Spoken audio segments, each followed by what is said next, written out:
В результате интриг, непродуманных решений.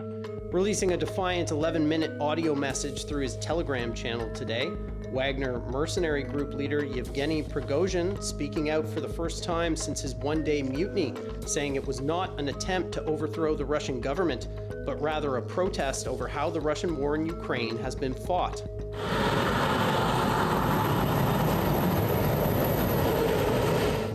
This was the scene in the southern Russian city of Rostov-on-Don on Saturday morning, with Prigozhin's private army taking up positions in the city center. The mercenary boss saying he captured the headquarters of Russia's southern military district after leading his forces from the war zone in Ukraine. The column of troops then heading north towards Moscow via the city of Voronezh, marching unopposed for nearly 800 kilometers, triggering a state of emergency in the Russian capital. Мы не дадим этому повториться. Защитим и наш народ. President Vladimir Putin going on state television calling it treason, a stab in the back, and a military coup. Prigozhin and the Kremlin then making a deal allowing the mercenary and his soldiers to go to Belarus and receive amnesty, ending the march. But today's audio message from Prigozhin not saying what his plans are for the future, fueling uncertainty. And right now, we have radically insufficient information about a whole host of things, starting with the coup and attempted coup and what happened to it and what the future holds. The Russian state trying to act like business as usual today, releasing this video of the defense minister, Sergei Shoigu, said to be a visit to the war zone in Ukraine.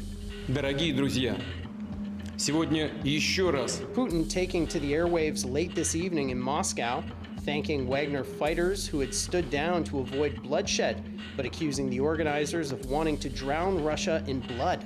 He said he would honor his promise to allow the mercenaries to go to Belarus, sign up with the Russian army, or go home to their families, all while never mentioning Prigozhin. I think everyone has a lot of questions about what this actually means, but we don't yet have a lot of answers. On a visit to European NATO countries, Prime Minister Justin Trudeau calling the march on Moscow a Russian issue, saying NATO leaders are concerned. It is obviously an internal issue for Russia to work through, but we need to stand continuing to be strong in support of Ukraine, in support of the rules-based order. U.S. President Joe Biden also chiming in today, saying that Western allies had nothing to do with the march. They agreed with me that we had to make sure we gave Putin no excuse. Let me emphasize, we gave Putin no excuse to blame this on the West or to blame this on NATO. We made clear that we were not involved. Joining us now with more on this is Jaro Bilocerkowycz, political science professor at the University of Dayton. Jaro, thanks for joining us. Thank you. What do you make of Prigozhin's claim that this march was not aimed at toppling Putin? I think there's some basis for that. I think his ultimate objective was to sort of coerce and make demands on the military establishment, the Ministry of Defense. And he thought by bringing in his forces, this would kind of play into that. However, by doing so, that still posed a direct political challenge to Putin since he supported the military establishment. So in that sense, if you're marching with, 25,000 troops, that's threatening. Even if your intent isn't to directly topple the president, it's still calling into question his leadership, his policies, his choice of Minister of Defense, et cetera. So maybe not directly intended, but nevertheless seen as threatening to Putin. This amnesty deal the Kremlin has made with him, how does that square with continued calls for his head from some in Russia?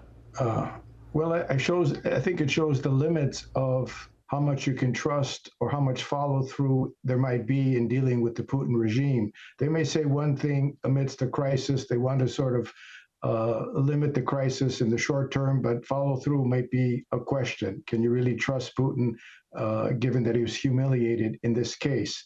My own sense is that at some point, Prigozhin will face physical retribution, whether it be in Belarus or whether it be elsewhere abroad. However, the regime might determine it's best to hold off for a few months because they want to sort of mobilize the state media to further demonize him, critique him to a point where if he is physically removed, it's sort of not a big deal. In other words, they have to undercut his celebrity status and the fact that he does have support among many in Russia. Is Putin's regime destabilizing? Well, the way I would frame it is, I think Putin's leadership and authority have been weakened. I think other members of the elite, other oligarchs, even some in the public, are going to begin to increasingly question his judgment and his leadership. You know, how could he have let the Wagner group become so powerful, and thus they turned on him, right? You know, so he's not the great strategist that many thought. He's not really keeping Russia stable. He's launched an unprovoked war that's hurting Russia and, of course, decimating Ukraine. So, and of course, I think in response to this humiliation and this appearance of relative weakness, he may become more repressive domestically to try to reassert his authority, and he might become more of a risk taker abroad to try to, again, show that he's strong and tough. So those are some concerns. I expect that he still probably will be able to hold on to power for the foreseeable future, because he has so many of these security organs, each are watching each other. You know, he has this sort of Praetorian Guard, so it's hard to destabilize or overthrow him unless it's somebody from within his own inner circle, right? But everybody's watching everybody, so not so easy to do. How does this impact the war in Ukraine? Well, certainly it helps Ukraine significantly. It highlights Russia's division, Russia's disunity. It's a significant blow to Russian both military morale and political morale. And of course, on the other hand, it's a great boost to Ukraine's morale. And if the Wagner group is disbanded, if it's sort of removed from the Ukrainian military theater, that's also a big plus for Ukraine. Also, I think it's a big boost to the US, Canada, all the other countries that are supporting Ukraine, you know, the NATO countries, to show that their support has been effective, that Russia could well lose this war. Ukraine can win this war so long as we have the determination, give Ukraine the tools, the military support, economic support. You know, this is showing that Russia isn't 10 feet tall. Thanks again for joining us, Professor. Thank you.